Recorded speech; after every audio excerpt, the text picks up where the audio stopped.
Board member, Councillor McRae, who is wants to say something as well. So, Richard, you've got 5 minutes.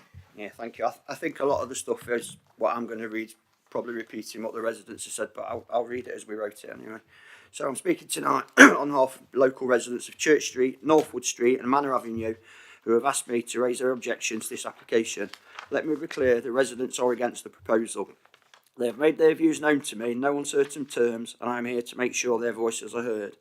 The first issue is clarity on who exactly will live there. The application simply refers to vulnerable adults. The phrase is too broad and has caused concern and fear locally. Residents want to know if this is for adults with learning disabilities, mental health needs or another capacity. They want honesty and transparency. Without it, the community feels in the dark. Secondly, Manor Avenue access. And I know you've said it's going to be closed, but let's just make sure. Manor access. Residents insist the entrance must remain permanently closed. They are not prepared to accept either pedestrian or vehicle access from Manor Avenue, now or in the future. If this application is approved, the restriction on Manor Avenue must be written down clearly as a binding condition. The drainage. The documents talk about 15 dwellings, but some sections appear to refer to 10. Residents want reassurance that the drainage and flood assessments have been carried out at the full development of 15 units, not just part of the scheme. This is important as the site is on the edge of the identified flood risk area. And then back to the asbestos. The garages on the site may contain asbestos and residents are worried about safety during demolition. They want absolute assurance that any removal of asbestos will be carried out legally, safely and strictly within environmental health guidelines so that neighbouring families are not put at risk.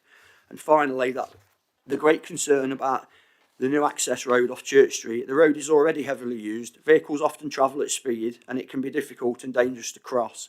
Add a new junction will only increase those risks. Residents believe the safety implications have not been fully addressed. Alongside these issues, people are always worried about overlooking, loss of privacy, noise, antisocial behaviour, lack of parking and the scale of this development not fitting in with the local character. The people I represent are not against supported living in principle. What they are against is the specific development in this location without the proper safeguarding and transparency. So if members are minded to approve it, then at the very least, Manor Avenue access must remain closed by condition without exception. The applicant must provide clear details of who will live there and who will manage the site, and the drainage report must be confirmed as covering all 15 dwellings. Asbestos removal must be carried out legally and safely, and road safety concerns, access must be properly mitigated. But I repeat again, residents are against this application and they've asked me to make that crystal clear to the committee this evening. So thank you for allowing me to speak.